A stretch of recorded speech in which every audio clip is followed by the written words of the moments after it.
Hello viewers, welcome to filmi craft. நான் உங்கள் அருண். இந்த எபிசோடில் நம்ம பார்க்க போகிற படம் 2024 ஒரு மலையாளம் வெஸ்டர்ன் கிரைம் ட்ராமாவாக வெளியான அஞ்சக்கல்ல கோக்கன். இப்போ இந்த படத்துடைய கதை என்ன அப்படிங்கிறத லைட்டாக இங்கே நம்ம பார்த்துடலாம். படத்துடைய கதைக்கிழமை மிட் ஆஃப் 80s நடக்கிறதாகத்தான் அந்த கதைக்கிழமை சித்தரிக்கப்பட்டிருக்கு. காளஹஸ்தி அப்படின்னு சொல்லி ஒரு ஊர், கேரளா கர்நாடகா பார்டரில் இருக்கக்கூடிய ஒரு ஊர். அது அங்கே இருக்குது அப்படிங்கிறனாலேயே இப்போ இந்த தோட்ட வேலைகள் அப்படி இப்படின்னு சொல்லி பல வேலைகளுக்கு கர்நாடகாவை சேர்ந்த மக்கள் அந்த ஊரில் வேலையும் பார்க்குறாங்க. அங்கே ஒரு லேண்ட்லார்டு ஒருத்தர் இருக்காப்புல, வசதி வாய்ப்பாப்பில் ஜம்முன்னு வாழ்ந்துக்கிட்டு இருக்காப்புல. அவர் படத்துடைய ஆரம்பத்திலேயே கொலை செய்யப்படுறாப்புல ஒரு மர்ம நபர்னால். ஆனால் எவன் அந்த ஆளை போட்டு தள்ளினேன் அப்படிங்கிறது ஆடியன்ஸுக்கு அப்போ ரிவீல் பண்ண படலை. இப்போ தான் நம்ம ஹீரோவுடைய என்ட்ரி அப்படி நீங்கள் வச்சுக்கலாம். நம்ம படத்தில் ஹீரோவுடைய பேர் வாசுதேவன். அவர் ஒரு வாயில்லா பூச்சி. அதாவது நம்ம அந்நியன் படத்தில் வர அம்பி இருக்கே, அம்பிக்கெல்லாம் அம்பி, அப்படி ஒரு கதாபாத்திரம். ஆனால் அந்த ஊருக்கு அவர் எதுக்குங்க வர்றாரு அப்படின்னு கேட்டிங்கன்னா, அந்த ஊரில் இருக்கக்கூடிய போலீஸ் ஸ்டேஷனில் போலீஸ் கான்ஸ்டபிளாக வேலைக்கு சேர்றதுக்கு வர்றாப்புல. பார்த்துக்கங்க, இப்படி ஒரு வாயில்லா பூச்சி கான்ஸ்டபிளாக போலீஸ் டிபார்ட்மெண்ட்டில் சேர்ந்து என்ன தப்புண்ணா? அவர் எப்படிப்பட்ட குணாதிசயம் இருக்கக்கூடிய ஆள் அப்படின்னா, ஒரு பூச்சி புழுக்கு கூட துரோகம் பண்ணிடக்கூடாது, தெரியாமல் கூட ஒரு பூச்சி கிச்சி மிதிச்சிடக்கூடாதுங்க நம்ம அப்படிங்கிற ஒரு ஆள். நைட்டு டார்ச் லைட் எடுத்துகிட்டு இருட்டுக்குள்ளே போகிறதுக்கே அவருக்கு பயம். அந்த மாதிரி ஒரு கதாபாத்திரம் அது. அவர் அந்த போலீஸ் ஸ்டேஷனில் வேலைக்கு சேர்றாப்புல. ஆனால் சேர்ந்த உடனேயே என்ன நம்ம எப்படியோ இருக்குன்னு நினச்சோம், அந்த வேலை இது வேறு மாதிரி இருக்குது, இங்கே இருக்கக்கூடிய ஆளுகளுடைய நடவடிக்கையெல்லாம் வேறு மாதிரி இருக்கே அப்படிங்கிற மாதிரி போலீஸ் ஸ்டேஷனில் எப்படி ரஃப் அண்ட் டஃப்பாக ஹேண்டில் பண்ணாங்கன்னு தெரியும் இல்லையா? அந்த டைமில் இந்த கொலை ஒன்று வேறு நடக்குது இல்லையா? இந்த கேஸை இன்வெஸ்டிகேட் பண்ண ஆரம்பிக்கிறாங்க அங்கே இருக்கக்கூடிய ஆளுங்க எல்லாம். அப்போ யாரெல்லாம் சந்தேகத்தின் பேரில் அரெஸ்ட் பண்ணி உள்ளே கூட்டு வராங்களோ வச்சு உரிக்கிறாங்க. நம்ம ஆளுக்கு யார், நம்ம வாசுதேவனுக்கு ஒரே நடுக்கமாக இருக்குது. என்னங்க இப்படி டார்ச்சர் பண்ணுறாங்க, ஐயோ அடித்து கொண்டுருவாங்க போலியே அப்படின்னு. ஏன்னா இவர் அப்படிப்பட்ட ஒரு ஆள், அப்புறத்துக்கு இந்த வேலை உனக்கு அப்படி ஒரு சம்பவம். ஆனால் இப்போ போலீஸ் ஒரு பக்கம் யார் கொலையாளியாக இருக்கும் அப்படின்னு தேடிக்கிட்டு இருக்க அதே தருணத்தில் இறந்து போன நபருக்கு 2 பசங்க. அந்த 2 பேரும் வேற லெவலு ஐட்டங்காரனுங்க அப்படி வச்சுக்கோங்க. வேறு லெவலில் சம்பவத்தை பண்ணுற ஆளுங்க அவங்க 2 பேர். எங்கள் அப்பாவை எவன் போட்டு தள்ளினது எனக்கு தெரியும், போலீஸை கண்டுபிடிக்குது, இல்லை நாங்களே கண்டுபிடிச்சி அவனை செதுக்குறோண்டா அப்படின்னு அதே ஊருக்குள்ளே 2 பேரும் களத்தில் இறங்கி வர்றாங்க. இதுக்கப்புறம் இந்த கதையில் நம்மளே எதிர்பார்க்காம அடுத்தடுத்து அரங்கேறின அதிரி உதிரி சம்பவங்கள் தான் இந்த படத்துடைய மொத்த கதையை. இந்த படத்தை பொறுத்தளவுக்கு உல்லாஸ் செம்பன் அப்படின்னு ஒரு அறிமுக இயக்குனர் இயக்குன படம். இது பார்த்தீங்கன்னா எங்கேயுமே சொல்ல மாட்டீங்க, ஃப்ரேம் டு ஃப்ரேமு மேக்கிங்கில் வேறு லெவலில் மிரட்டி விட்டுருப்பாப்புல. இந்த படத்துடைய கிளைமேக்ஸ் பார்க்கும்போது கூட அந்த காந்தாராவுடைய டச் வருதோ அப்படிங்கிற மாதிரி ஒரு ஃபீல் எனக்கு வரத்தான் செஞ்சது. அதை நான் அதிகமாக ரிவீல் பண்ண விரும்பல, நீங்கள் படத்தை பார்த்தே தெரிஞ்சுக்கோங்க. ரைட்டிங்கில் வேறு லெவலில் கொண்டு வந்திருக்காங்க இந்த கதையை. குறிப்பாக நீங்கள் கதைக்களத்தை எழுதுறது, அதுக்கு திரைக்கதையை அமைக்கிறது அப்படிங்கிறது ஒரு பக்கம் இருக்கட்டும். எப்பயுமே நம்ம பல விமர்சனங்களில் சொல்கிறது உண்டு, வில்லன் கதாபாத்திரத்தை ஸ்ட்ராங்காக அவங்க போர்ட்ரே பண்ணிட்டாங்க அப்படின்னாலே அந்த கதை நின்று பேசும். அப்படி ஒரு சம்பவம் தான் இந்த படம். ஒரு பான சோத்துக்கு ஒரே ஒரு பருக்க பதம் அப்படின்னு சொல்லுவாங்க இல்லையா? அந்த மாதிரி இந்த படத்தில் ஒரு அராக்கு ஷாப்பில் நடக்கிற ஒரு ஆக்ஷன் சீக்வன்ஸ் ஒன்று இருக்குது. ரொம்ப ஜாலியாக எல்லாரும் சும்மா அப்படி சரக்கு சாப்பிடுவோம் அப்படிங்கிற மாதிரி ஜம்முன்னு போய் ஆண் பெண் எல்லோரும் இருப்பாங்க அந்த கடைக்குள்ளே.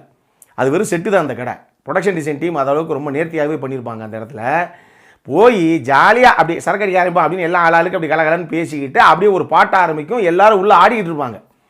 எப்போ அது பாட்டு அப்படிங்கிறது ஆட்டமாக மாறுச்சு, இந்த ஆட்டம் அப்படிங்கிறது எப்போ சண்டையாக மாறுச்சு அப்படிங்கிறதே நமக்கு தெரியாது. அப்படி ஒரு ஃப்ளோவில் கம்போஸ் பண்ணப்பட்ட ஒரு சீன் அது. அட்டகாசம் பண்ணியிருப்பாங்க. டெக்னிக்கலி செம்ம சவுண்டான ஒரு படம் இது, அதை மறுக்கவே முடியாது. நான் சொன்ன மாதிரி அதுக்கு அந்த அராக் ஷாப்பு ஆக்ஷன் சீக்வன்ஸ் தான் ஒரே ஒரு சிம்பிளான எக்ஸாம்பிள்.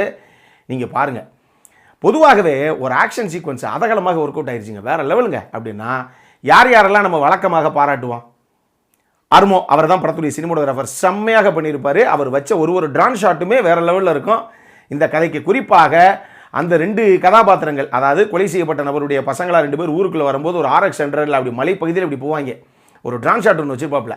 அந்த மாதிரி சம்பவமாகட்டும், நான் சொன்ன இந்த பர்டிகுலர் அராக் ஷாப்புடைய அந்த ஆக்ஷன் சீக்வன்ஸாக இருக்கட்டும், சும்மா இப்படிக்கா பூந்து அப்படிக்கா வெளியே வந்திருப்பாப்பில் அவர். அதே மாதிரி ரோஹித்துடைய கட்ஸ், அவர் தான் எடிட்டரு, அந்த காலம் பண்ணியிருப்பாப்பில். அந்த சீன் வேறு லெவல் கூஸ் பம்பாக இருக்கும். அதுக்கு அவர் ஒரு காரணம்.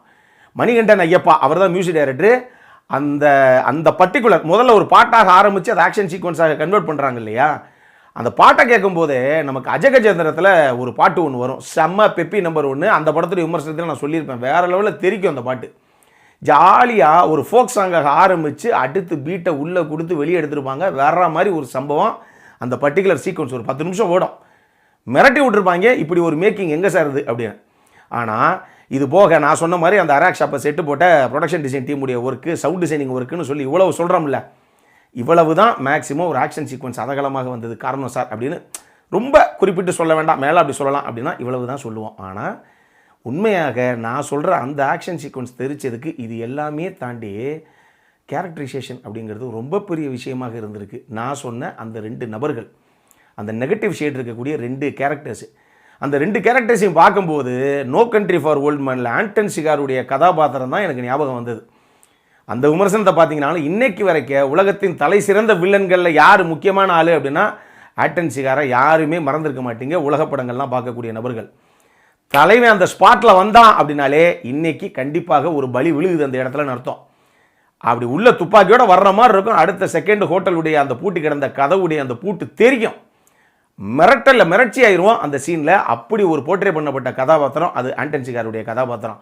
அந்த ஒரு ஃபீலை கொடுத்த 2 கேரக்டரைசேஷன், அந்த 2 கேரக்டரும் வேறு லெவலில் சம்பவம் பண்ணியிருப்பாங்க. அந்த கேரக்டரு முதல்ல எப்படிப்பட்ட கதாபாத்திரம்னு அவங்களுடைய இன்ட்ரோவிலே நமக்கு தெரிஞ்சு போகும். ஆனால் அந்த ஊருக்காரங்களுக்கு தெரியாது. அந்த அராக் ஷாப்பு சம்பவம் சேர்ற வரைக்கும் பல பேருக்கு தெரியாது. அதனால தான் ஐயோயோ இவங்களை பற்றி தெரியாமல் இவங்க மாதிரி பண்ணுறாங்களே அப்படின்னு ஆடியன்ஸுக்கு முதல்லையே அந்த ஜெர்க்க ஆரம்பிச்சிடும். அதுக்கேற்ற மாதிரி பெரிய சம்பவத்தை பண்ணியிருப்பாங்க. அந்த ஒரு சீனை தவிர நான் எதையுமே சொல்லலை. ஆனால் உங்களுக்கு எக்ஸ்பெக்டேஷனை கொஞ்சம் தெளிவாகவே நான் செட் பண்ணுறேன். ஏன்னா எனக்கு அது வந்தது. இந்த படத்துடைய ஃபஸ்ட் ஹாஃபில் ரொம்ப பிளெயினாக, ஏங்க இது நம்ம தமிழ் ஆடியன்ஸுக்கு பிடிக்குமா, ஒரு க்ளீன் ஸ்லேட் மலையாள படம் மாதிரி இருக்கே அப்படிங்கிற மாதிரி ஒரு ஃபீல் வந்தது. அதுக்கு காரணம் அந்த 1986, 87 அந்த டைமில் கதைக்களம் நடக்கிறதாக சித்தரிக்கப்பட்டதுனாலேயே அப்படி ஒரு ஃபீல் தான் நமக்கு வருது. இது அப்படியே மலையாள படங்க அப்படிங்கிற ஒரு ஃபீல் வந்தது. எங்கெங்கேயோ பல கதாபாத்திரங்களை காமிக்கிறாங்க, அங்கங்கே லைட்டாக ஒரு சில சீக்வன்ஸு அப்படி இப்படின்னு சொல்லி ஒரு ஃப்ளாஷ்பேக் அப்படி இப்படின்னு போயிட்டு வருது. நான் லீனியராக அப்படி இப்படி கட் பண்ணி வச்சுருக்காங்க. ஆனால் அதில் என்ன பெருசாக இருக்குது அப்படிங்கிற ஒரு ஃபீல் அந்த படம் கொடுத்தது ஃபஸ்ட் ஹாஃப் முடிகிற வரைக்கும். ஆனால் இங்கே இருந்து செகண்ட் ஹாஃப் ஆரம்பிக்குது பாருங்கள், எந்தெந்த சீக்வன்ஸ் எல்லாம் ஒன்றும் புரியாமல் பார்த்தோமோ அவ்வளவு சீக்வன்ஸுக்குள்ளேயுமே ஒரு சின்ன ஹிடன் மேட்ரு ஒன்று இருக்கும், ஒரு சஸ்பென்ஸ் எலிமெண்ட் ஒன்று இருக்கும். அதை செகண்ட் ஹாஃபில் பக்காவாக முடிச்சு போட்டு படம் முடியும் போதெல்லாம் ஏங்க எப்பா ரைட்டிங்கில் பயங்கரமாக யோசிச்சிருக்காங்க. ஒரு சிம்பிளான ஸ்டோரிங்க அது, ஆனால் ரைட்டிங்கில் பயங்கரமாக யோசிச்சிருக்காங்க. அதனுடைய வெளிப்பாடு தான் இப்படி அவுட்புட்டு உங்களுக்கு கொடுத்துருக்காங்க அப்படிங்கிற ஒரு ஃபீல் தான் எனக்கு வந்தது. அதனால் ஃபஸ்ட் ஹாஃப் பார்க்கும்போது அப்படி என்ன இருக்குது அப்படிங்கிற மாதிரி உங்களுக்கும் தோன்றதுக்கு வாய்ப்பு இருக்குது. மொத்த படத்தையும் பார்த்து முடிங்க, சம்பவம் பெருசு. எனக்கு பர்சனலாக ரொம்ப பிடிச்சிருந்தது. பொதுவாகவே எனக்கு பிடிச்சதெல்லாம் உங்களுக்கு பிடிக்கணும்னு அவசியம் கிடையாது, உங்களுக்கு பிடிச்சதெல்லாம் எனக்கு பிடிக்கும் அப்படிங்கிறதும் தெரியாது நமக்கு. இந்த படம் எனக்கு ரொம்ப ரொம்ப பிடிச்சிருந்தது. செம்மையான ஒரு படம் இது. அட்டகாசமாக எக்ஸிக்யூட் பண்ணியிருக்கு இந்த டீமு.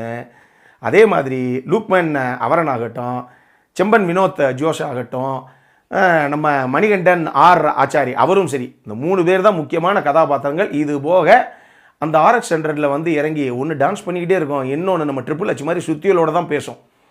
அப்படி 2 கதாபாத்திரம். இந்த 2 கதாபாத்திரங்கள் தான் அந்த படத்தில் மிகப்பெரிய ஹைலைட்டாக உங்களுக்கு தெரியும். Mark me words.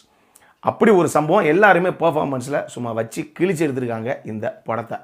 Atal Kannada பொறுத்தளவுக்கு இதில் ஒரு சில விஷயங்கள் இருக்குது, செக்ஷுவலாக ஒரு சில விஷயங்கள் லைட்டாக இருக்குது. அதே மாதிரி ரத்தம் தெரிக்கக்கூடிய அந்த மாதிரி சம்பவங்களும் எக்கச்சக்கமாக இருக்குது. நீங்கள் அந்த படத்தை பார்த்துட்டு அதுக்கப்புறம் நீங்கள் இது ஃபேமிலியோடு பார்க்கலாமா வேணாமா அப்படிங்கிற அந்த கால் எடுத்துக்கோங்க.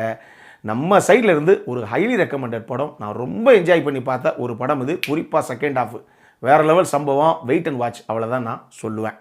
இதே மாதிரி இன்னொரு வீடியோவோட அடுத்த முறை உங்களை சந்திக்கிற வரைக்கும் இட்ஸ் அருண் சைனிங் ஆஃப்.